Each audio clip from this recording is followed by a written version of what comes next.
মেধা বাসা থেকে বেরিয়ে গেছে। একরাশ অভিমান নিয়ে সারাদিন পেরিয়ে গেলেও সে বাসায় ফিরেনি। মেধার বাবা অফিস থেকে ফিরে চিরকুটটা ড্রেসিং টেবিলের উপরে পেলেন, আর চিরকুট পরে চিন্তিত হয়ে মেয়েকে অনবরত কল করতে থাকলেন। না, এই মেয়ে ফোনও সুইচ অফ করে রেখেছে, না জানি কোথায় গেছে কে জানে। এসব ভেবে উনি আর না দাঁড়িয়ে বেরিয়ে গেলেন মেধার মামা বাড়ির উদ্দেশ্য। ওনার ধারণা মেধা সেখানে গেছে, কারণ মন ভার হলে সে ছুটে চলে যায় মায়ের কাছে। ঘন্টার পর ঘন্টা বসে গল্প করে সময় কাটায় মায়ের শিয়রে বসে। আজও হয়তো সেখানে গিয়েই তাই করছে।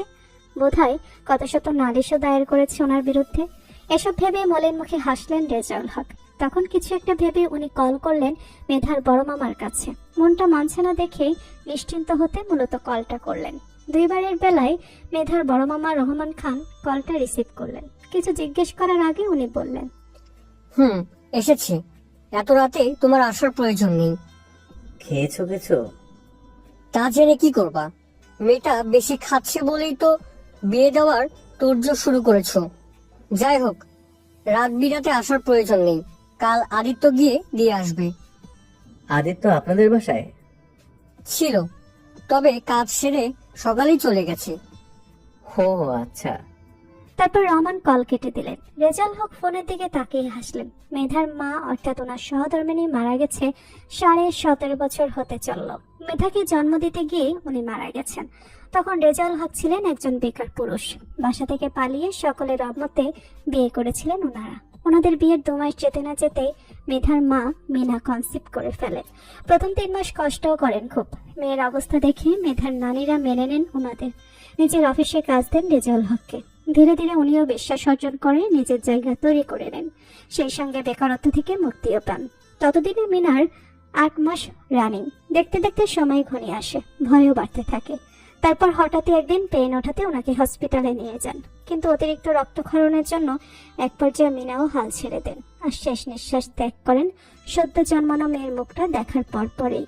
তখন মেধার বড় মামা রহমান খান ছোট বোনের কবর দেন শিউলি গাছের তলে। রেজাউল খানও মতবিরোধ করেনি। এভাবে দিন গেল, মাস গেল। কষ্ট করে মেধাকে নিজের হাতে বড় করলেন তিনি।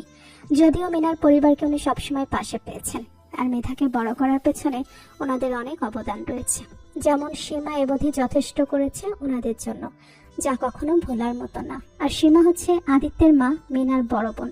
সীমা অনেক বড় মুখ করেই আবদার করে বলেছে মেধাকে উনি কাজ ছাড়া করবেন না, তাই আদিত্যের বউ বানিয়ে নিয়ে যাবেন নিজের কাছে। কিন্তু একথা শুনেই মেধা বেঁকে বসেছে। তার কথা আদিত্যকে সে বিয়ে করবে না, মানে করবে না। আদিত্য নাকি মানুষ না, সে একটা জীবন্ত রোবট, যার ব্যবহার নাকি রোবটের মতোই। মেয়ের এমন অভিযোগ শুনে উনি নিজেও খুব বুঝিয়েছেন, তবুও কাজ হয়নি। তার একই কথা, তাকে বিয়ে করবই না। তারপর সকালে চিরকুট লিখে চলে এসেছে মামার বাড়িতে। যদিও উনিও চান না মেধার এখনই বিয়ে দিতে। মেয়েটা সদ্য এসএসসি পাশ করে কলেজে উঠেছে। ওর চেনা জানার গণ্ডি বিস্তারিত করার এটাই মোক্ষম সময়। কিন্তু কিছু করার নেই, সে বড় হয়েছে, অনেকের নজরেও পড়েছে।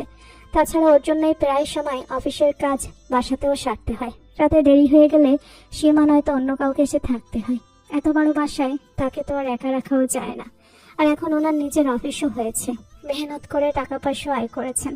এত কষ্টের পর নিজের অফিসে গাফিলতি করলে চলে? এজন্য উনি সীমা প্রস্তাব নিয়েও খুব ভাবছেন। উনি অবগত সীমার কাছে মেধা খুবই ভালো থাকবে, আদরে থাকবে। আর আদিত্য ছেলে হিসেবে বেশ ভালো, যদিও ওর ব্যবহার ভীষণ রুক্ষ, তারপরেও মনের দিক দিয়ে ওর ধারে কাছেও কেউ ঘেঁষতে পারবে না। আর ওকে জামাতা হিসেবে গ্রহণ করতে ওনার আপত্তি নেই। রহমান খানের কথা অমান্য করেই রেজাউল হক মেয়ের কাছে চলে আসলেন। তারপর গাড়ি পার্ক করে সোজা হাঁটা ধরলেন মেধার জন্য বরাদ্দকৃত রুমের দিকে। মেধা তখন রুম থেকে বের হচ্ছিল, হাতে বড়ই, মুখেও আছে। গুঁড়োমরিচ আর লবণ মিশিয়ে খাচ্ছিল সে। হঠাৎ বাবার মুখোমুখি হওয়াতে মুখের হাসিটা মিলিয়ে গেল তার। মনেও পড়ে গেল মামুনির বলা কথাগুলো। কর্ণকুহরের প্রতিধ্বনি হতে লাগলো অপ্রিয় মানুষটাকে চিরসঙ্গী বানানোর তিক্ত প্রস্তাব। তাকে সে সহ্যই করতে পারে না, পছন্দ তো দূর। আজ সকালেই যেমন দেখা হয়েছিল আদিত্যের সঙ্গে তার, কিন্তু আদিত্য ভালো মন্দ জিজ্ঞাসা না করে তাকে বলল, কলেজে না গিয়ে এখানে কি? তাতে আপনার কি? আমার ইচ্ছে হয়েছে তাই এসেছি। তোমার মধ্যে বড্ড আদবের অভাব। আপনি আমার বেয়াদব বললেন? তো তারপর তাকে আর কিছু বলতে না দিয়ে ফোনে কথা বলতে বলতে চলে গেছে আদিত্য। তাছাড়া যখনই দেখা হবে একটা করে খোঁচা মারবেই মারবে। আর এই লোককে বিয়ে করবে সে? কখনো না। এসব ভেবে মেধার মুখ রাগে অভিমানে বেশ থমথমে হয়ে উঠল। হঠাৎ বাবাকে জড়িয়ে ধরে ঠোঁট ফুলিয়ে ঝরঝর করে কেঁদে ফেলল। মেয়ের কাণ্ড দেখে রেজল মৃদু হাসলেন। মেয়ের কপালে চুমু এঁকে দিল স্নেহের সাথে। তখন রহমান সাহেব হন্তদন্ত হয়ে বেরিয়ে আসলেন। ওনাকে এভাবে আসতে দেখে মেধা চোখ মুছে জিজ্ঞাসা করলো, কি হয়েছে মামা? তোমাকে এত চিন্তিত দেখাচ্ছে কেন? সীমা নাকি অসুস্থ হয়ে পড়েছে। আমি সেখানেই যাচ্ছি মা, তুমি যাবে?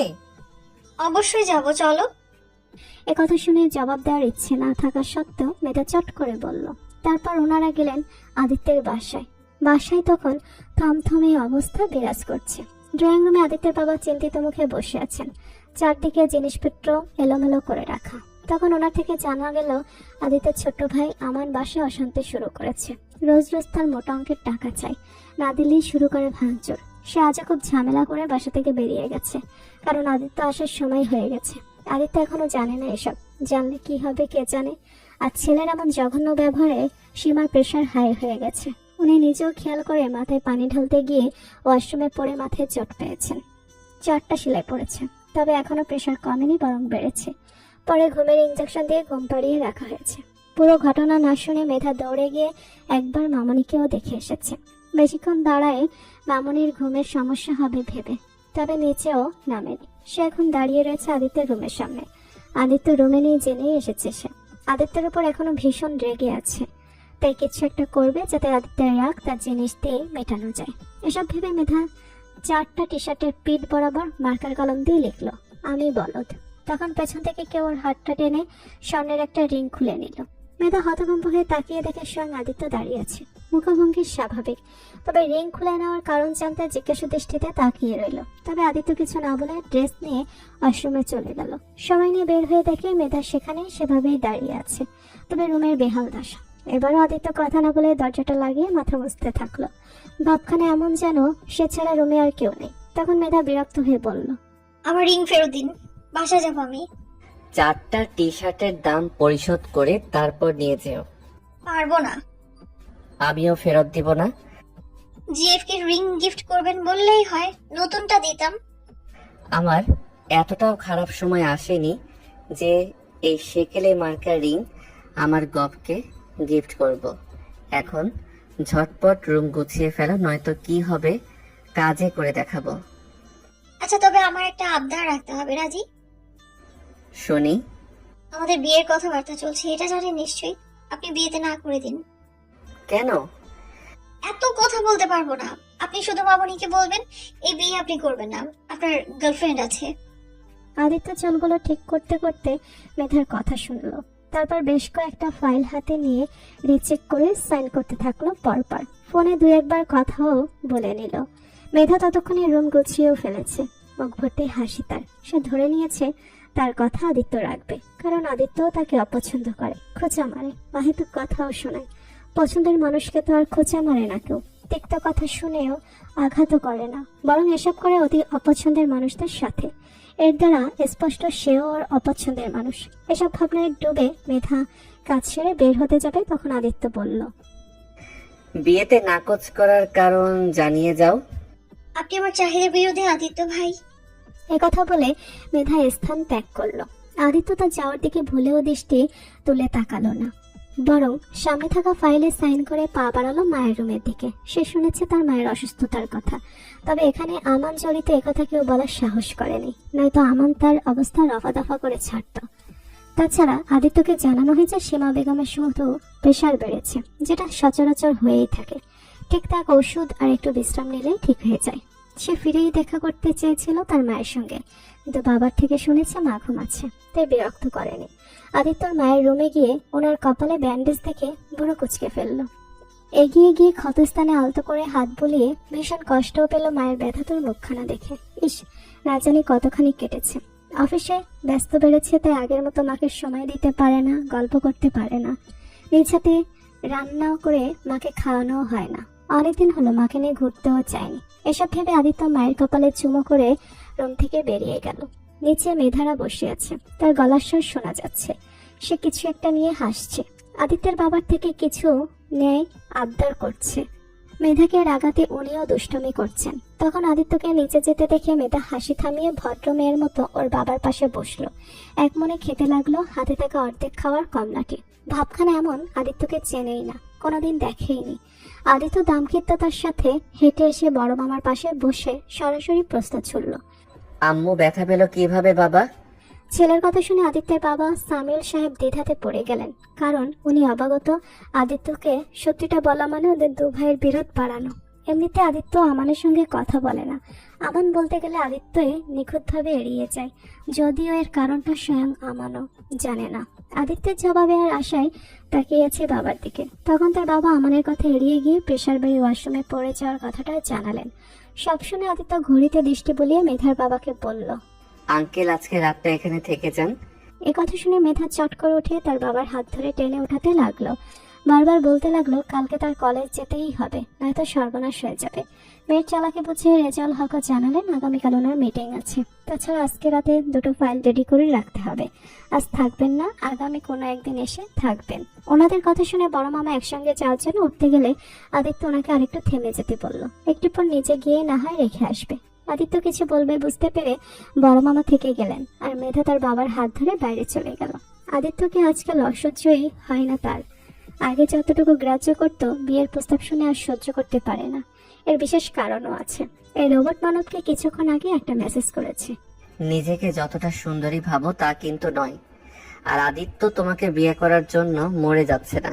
এমন ধারার মেসেজ দেখে মেধার রাগ সপ্তম আসমানে। সে তবুও রাগ সামলে হাসি মুখে নিজেকে ধরে রেখেছে। নয়তো মন তো চাচ্ছিল আদিত্য চুল টেনে ছিঁড়ে টাক করে দিতে, নয়তো খামচি দিয়ে দৌড়ে পালিয়ে আসতে। দম্ভ যেন তার সারে না। এই রোবট মানবের জীবনে কখনো প্রেম প্রণয় আসবে না। তাছাড়া তার মন আছে নাকি? থাকলেও কারো মন এতটা পাষাণ হয় না। তাছাড়া সে না জানে ভালোবাসতে, আর না পারে কারো ভালোবাসা গ্রহণ করতে। জানে না, পারে শুধু অফিসের ফাইল দেখতে আর যাত্রার উপরে তদারকি করতে।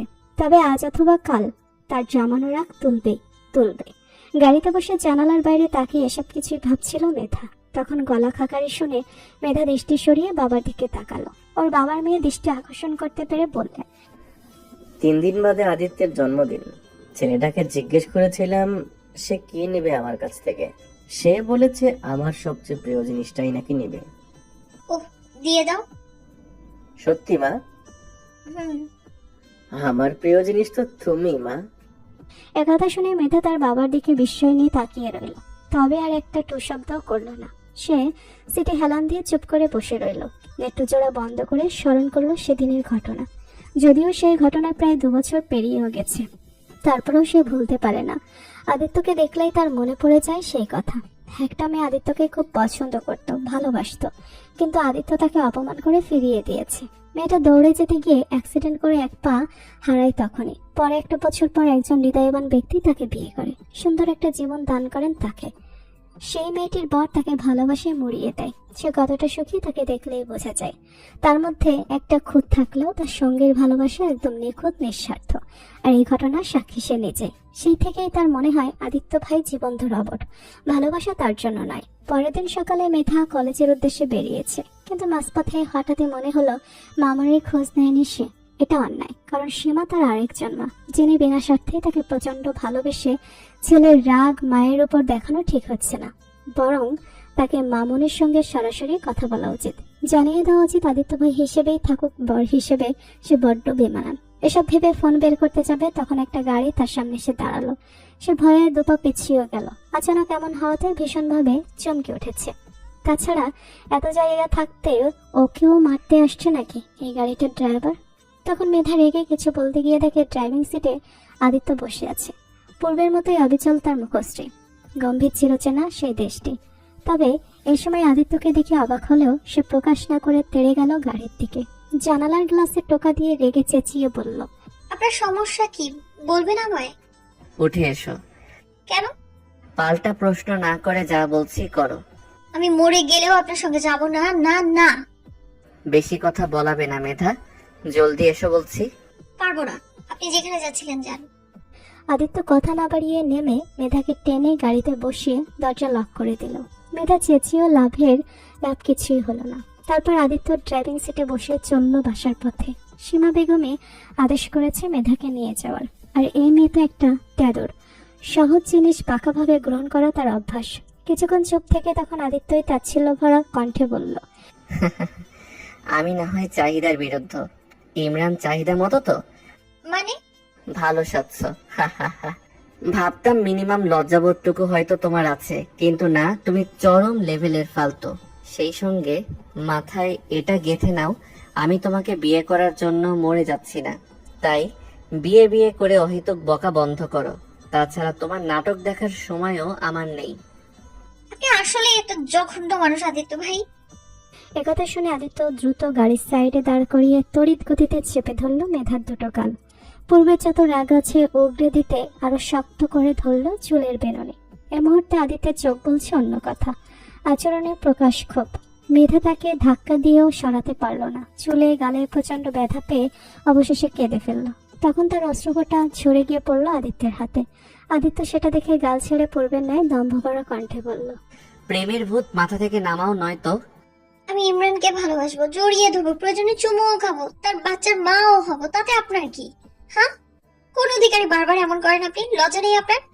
না নিজে কাউকে ভালোবাসতে পারবেন আর না কারো ভালোবাসাকে সম্মান করতে জানেন। আপনাকে সহ্য হয় না আমার, প্রচন্ড ঘৃণা করি আমি আপনাকে।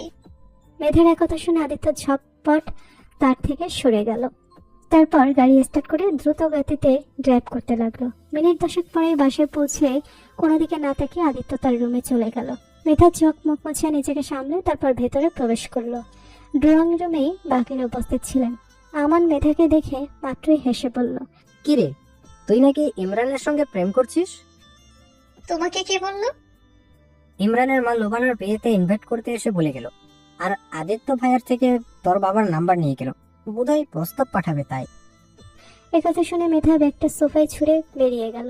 সীমা বেগম ডাকলেও শুনল না। আমান হাসতে হাসতে সোফায় বসে পড়ল। আজ ইমরানের খবর আছে। বাঘিনীটা এতদিন শান্ত থাকলেও আজকে রেগে গেছে। এবার খেলাটা জমবে। আর ইমরান হচ্ছে আমানের বন্ধু। সে অনেক আগে থেকে মেধাকে ভীষণ পছন্দ করে, কয়েকবার প্রপোজও করেছে। আদিত্যের ধমকি শুনে এ বাসায় না আসলেও মেধার জন্য কলেজের পাশে দাঁড়িয়ে লুকিয়ে থাকে। তবে ওর উপহারটা ঠিকই পৌঁছে যায় মেধার কাছে। আর মেধা সেটা নিয়ে পথ শিশুদের দেয়, কখনো বা বান্ধবীদের দেয়। একবার আদিত্য এসব শুনে মেধাকে বলেছিল ইমরানকে মামা ডাকতে। দুষ্টু মেধা ইমরানকে যেখানে দেখে মামা মামা করে মুখে ফেনা তুলে ফেলে। আর মামা ডাক শোনার ভয়ে ইমরানও লুকিয়ে থাকে। মেধাকে ওভাবে বেরিয়ে যেতে দেখে সীমা বেগম পিছু ছুটেছিলেন। অনেক কষ্টে মেধাকে জোর করে টেনে বাসাতে ফিরিয়ে আনলেন। তারপর অনেক কষ্ট বুঝিয়ে শান্ত করলেন তাকে। তারপর ঠিক করা হলো আজ বাসায় পিকনিক করা হবে। মেধাও সায় দিল তাতে। পিকনিকের আয়োজন করা হলে বাগানে। সকালে বাসায় ফিরে আদিত্য আর রুম থেকে বের হয়নি। ঘুম থেকে উঠে ফ্রেশ হয়ে একেবারে দুপুরে খাবার খেতে নামলো নিচে। তবে বাসায় কাউকে না দেখে বের হয়ে দেখে সবাই বাগানে মজা করছে। মেধা আমানকে মেরে খিলখিল করে হাসছে। এসব দেখে বিরক্ত হয়ে সে সেদিকে এগিয়ে গিয়ে বলল, খেতে দাও আম্মু। ওকে দেখে মেধা ঘুরে বসলো। সে শশা কাটছে, মাঝে মাঝে 2-1 পিস মুখেও চালান করছে। রান্নাও প্রায় শেষের দিকে। আদিত্যের মা ছেলেকে বাগানে ঘাসের উপর বেছানো মাদুরে বসতে বললেন। আদিত্য তাকে ডাইনিংয়ে খেতে দিতে বলে। সোজা বাসায় ঢুকে গেল। তা দেখে মেধা খুব ভেঙচিয়ে কাজ মনে দিল। এর লোকটা আসলেই শুদ্ধনুন না, সবসময় এমন করে। তারপর সীমা বেগম খাবার বেড়ে মেধাকে বলল দিয়ে আসতে। আজকে ওনারা খোলা আকাশের নিচে বসে খাবে। মেধা টুকটাক হাতের কাজ করে মুখ ভর্তি হাসি নিয়ে আদিত্যকে খাবার দিয়ে আসলো। আদিত্য খাবারের প্লেট ওর সামনে থেকে সরিয়ে গটগট করে উঠে চলে গেল। তা দেখে মেধা বলল, যাচ্ছেন কেন? খাবেন না? যে আমাকে ঘৃণা করে তার স্পর্শে খাবার খাওয়া আমার চাহিদা বিরুদ্ধ। আপনার এই দম্ভ আমি চূর্ণ করব। দম্ভ? তা নয়তো কি? ওকে, বেস্ট অফ লাক। এ কথা বলে আদিত্য প্রস্থান করলো। মেধা বিড়বিড় করে বকে খাবারের প্লেট নিয়ে খেতে খেতে বাইরে চলে গেল। খাবে না তাকে সাদার সময়ও তার নেই। ততক্ষণে আমান তার বাবা মায়ের সঙ্গে খাওয়া শুরু করেছে। আদিত্য তার কারণে বসেনি একথা সেও জানে। বড় ভাইয়ের এভাবে এড়িয়ে যাওয়া তাকে কষ্ট দেয়, ব্যথিত করে। ভুল করেছে, ক্ষমাও চেয়েছে, কিন্তু আদিত্য ক্ষমা করেনি আর হয়তো করবেও না। এসব ভাবতে ভাবতে আমান প্লেটের খাবার নাড়াচাড়া করছিল। তখন মেধা গিয়ে ধপ করে সীমা বেগমের পাশে বসে পড়ল। তোমার বড় মহারাজ খাবে না?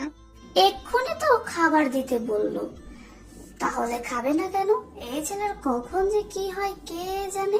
ঢং বুঝলে মামনি, কত রকমের ঢং পারে তাই দেখাচ্ছে সে। এই তুই আমাকে ছেলেকে এভাবে বলছিস কেন? সাধু যে তাই। তখন আমান মেধার মাথায় গাট্টা মেরে চোখ পাকালো। তার ভাইকে নিয়ে এসব কথা সহ্য করবে না সে। মেধা মাথায় হাত বুলিয়ে খাওয়া ছেড়ে শুরু করে দিল মারামারি। আমানের চুল ধরে টেনে মাদুরে শুয়ে ফেলেছে। তখন ওদের দুজনকে ধমকে থামালেন সীমা বেগম। তারপর কিছু ভেবে বললেন, মেধা, একটা কাজ করে দিতে পারবি মা? বলো। যদি পারিস তোর পছন্দসই স্বর্ণের রিং কিনে দিব। 3 সত্যি? 3 সত্যি। শুধু বলো কি করতে হবে। আদিত্যকে প্রচন্ড বিরক্ত করবি, এত বিরক্ত করবি যাতে তোর অত্যাচারে বাসায় আসতেও ভয় পায়। ওমা, বলে কি? কিন্তু কেন? পারবে কিনা বল। মেধা পারে না এমন কাজ আছে নাকি? তাও ঠিক। আর শোন, তোর বাবা জরুরি কাজে বাইরে দেশে যাবেন বলছিল, তোর জন্য যেতে পারছে না। এক কাজ কর, তুই আমার বাসায় চলে আয়। এতে আদিত্যকেও বিরক্ত করা হবে, আর তোর বাবায় চিন্তা মুক্ত হয়ে কাজ সেরে আসতে পারবে। বাবা কতদিনের জন্য যাবে? আমাকে তো কিছু বলেনি। অফিসের কাজ বুঝিসই তো। হুম। থাকবি তো আমার কাছে, নাকি বাবার লেজ ধরবি? না, থাকবো। তারপর গল্প করতে করতে খেয়ে মেধা বিকেলের দিকে তার বাসায় ফিরে গেল। আদিত্য রুম থেকে বের হয়নি আর দেখাও হয়নি। তাতে মেধা খুশিও হয়েছে। ওই লোকের সঙ্গে দেখা হওয়া মানে ঝগড়া ঝগড়া। সে ঝগড়ুটে রাজা। ততক্ষণে রেজাউল হককে সীমা ফোন করে জানিয়ে দিলেন কাজ হয়ে গেছে। মেধাকে নিয়ে চিন্তা করতে হবে না। তাছাড়া দূরে দূরে থাকলে দূরত্ব বাড়ে, কাছে থাকলে বাড়ে মায়া। এখন মায়ার টানে যদি আটকা পড়ে দুজন, তাতেই তো খেলা। মেধার রাজি হওয়ার কথা শুনে রেজাউল হক স্বস্তির নিঃশ্বাস ছাড়লেন। সত্যি সত্যি বাইরে যাওয়া খুব প্রয়োজন। শুধু মেধার জন্য পারছিলেন না। প্রায় সময় দেশের বাইরে গেলে মেধাকেও সঙ্গে নিয়ে যান তিনি। পরে উনি কাজে ডুবে থাকেন আর মেয়েটা বোরিং হয়ে মন ভার করে বসে থাকে। এর চেয়ে সীমার কাছে থাকলেই ভালো থাকবে, আর উনিও নিশ্চিন্তে থাকবে। এদিকে মাথা ভর্তি দুষ্টবুদ্ধি আমদানি করে কাপড়ের ব্যাগও গুছিয়ে নিল মেধা। তারপর পছন্দসই উপন্যাসের বই নিয়ে শুয়ে শুয়ে পড়তে লাগলো। আর উপন্যাসটাও ছিল কাজিন রিলেটেড গল্প। প্রথমের দিকে পড়াতে মন না বসলেও পরে একটু একটু করে ডুবে যেতে লাগলো উপন্যাসের রসে। সমস্ত ধ্যান জ্ঞান দিয়ে সে পড়তে লাগলো উপন্যাসের বইটি। ঠোঁটের কোণে ফুটে উঠলো দুষ্টু হাসি। অনেক সময় নিয়ে উপন্যাসটা পড়ে শেষ করলো মেধা। তারপর মিটিমিটি হেসে মনে মনেই বলল, তোমাকে মারতে বিষ প্রয়োগ করব না অপ্রিয় মানুষ। শুধু প্রেম তৃষ্ণায় কাতর করে তোমার নিষ্ঠুর হৃদয় ছড়িয়ে দিব প্রেমের জীবাণু, যেটার যন্ত্রণায় ছটফটিয়ে মরবে সারাক্ষণ। একথা বলে মেধা চোখ জোড়া বন্ধ করে পুনরায় বলল, প্রয়োজনে তোমাকে পোড়াতে গিয়ে আমিও পড়বো, তবু এর শেষ দেখেই ছাড়বো, মিলিয়ে নিও। এসব ভাবতে ভাবতে সে ধীরে ধীরে তলিয়ে গেল ঘুম রাজ্যে। ঘড়িতে তখন রাত 2টো। উপন্যাসের বই পড়ার তালে রাতে খাবার খেতেও যায়নি সে। পড়ার বাবা এসে খাইয়ে দিয়ে গেছে, আর মিটিমিটি হেসেছেন মেয়ের এমন কাণ্ড দেখে। তারপর প্রায় 2 দিন পর রেজাউল হক মেধাকে আদিত্যের বাসায় রেখে দেশের বাইরে চলে গেলেন। ফিরবেন 15 দিন পর। মেধা আদিত্যের রুমের পাশের রুমটাতেই থাকবে, তাই এসে মন মতো করে রুম গুছিয়ে ফেলেছে। জামা কাপড় তুলে রেখেছে ওয়ার্ড্রপে। ড্রেসিং টেবিল সাজিয়ে ফেলেছে মেয়েলি নানান রকমের জিনিসপত্রে। তবে এসে অবধি মেধা আদিত্যের দেখা পায়নি সে। মহারাজ অফিস থেকেই ফেরেনি এখনো, যদিও ফেরার সময় হয়ে গেছে। সে আইসক্রিম খেতে খেতে ঘড়িতে দৃষ্টি বুলিয়ে কল দিল আদিত্যকে। তবে 3বারের বেলায় আদিত্য কল রিসিভ করলো না। সে ব্যস্ত হিসাব বেলাতে। প্রায় 1 ঘন্টা পরে সে হাতের কাজ ছেড়ে ফোন হাতে নিয়ে দেখে মেধা কল করেছে, যেটা ছিল ওর জন্য অপ্রত্যাশিত শখ। মেধা এই অবধি কখনো তাকে একবারই কল করেনি, তবে আজ কেন কিছু হলো ভেবে সে কল ব্যাক করলো।